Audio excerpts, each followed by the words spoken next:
Le grenadier. Nom latin, Punica granatum. Famille, Punicacées. Nom commun, grenadier. Propriété. En médecine traditionnelle indienne, considéré comme astringente, vermifuge, aphrodisiaque, laxatif, diurétique, estomacique, cardiotonique et réfrigérant. Des études ont montré des propriétés antibactériennes, antifongiques, antioxydantes, analgésiques, antigénotoxiques, antidiarrhéiques, anticancéreuses, anti-inflammatoires, immunomodulatrices, cicatrisantes, antidiabétiques, radioprotectrices. Parties utilisées. Racines, fleurs, graines et écorces de fruits. Distribution. Le grenadier est cultivé dans tous les continents, bassin méditerranéen, sous-continent indien, Proche-Orient, Chine, sud des États-Unis, Chili, Argentine. Botanique. Le grenadier est un arbuste de 2 à 3 mètres de haut. Les rameaux sont minces et à 4 angles.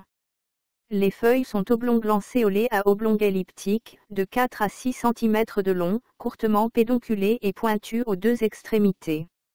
Les fleurs sont rouges et voyantes, généralement avec 6 segments dans le calice de 2,5 à 3 cm de long.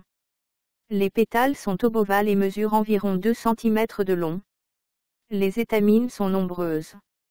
Le fruit est arrondi, jaune-rougeâtre ou violacé, de 7 à 10 cm de diamètre. La croûte est mince, dure et cassante. Le fruit contient de nombreuses graines, chaque graine est entourée d'une pulpe rouge rosée translucide. Constituants. Le fruit est riche en vitamine C, il est une bonne source de fer. Les fleurs donnent de l'acide gallique, de l'acide ursolique, des triterpénoïdes, y compris de l'acide maslinique. Les feuilles donnent des tannins et des flavones glycosides, dont la lutéoline et l'apigénine. L'écorce donne des alcaloïdes, la pelletyrine, l'isopelletyrine, la méthylpelletyrine.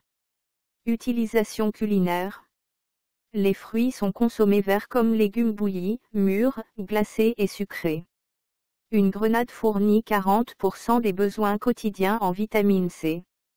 Les graines et les feuilles sont utilisées pour faire du thé. La graine fraîche est molle et peut être consommée crue. Les fruits sont utilisés dans la confection de confitures, gelées, sauces, vinaigrettes. Médecine rurale. Une décoction de feuilles tendres est utilisée comme gargarisme pour les affections buccales.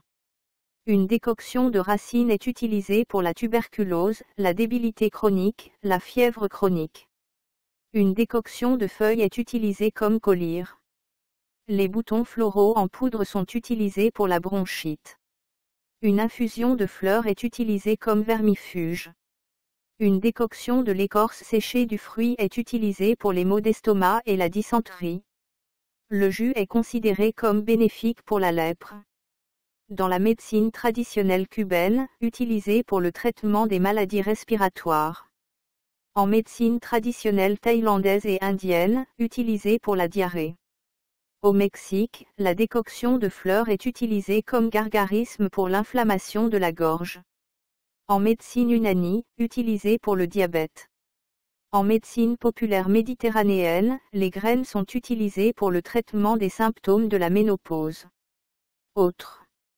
L'écorce de racine donne une encre noire riche en tannins et utilisée dans la teinture et le tanin du cuir. Danger. Aucun connu.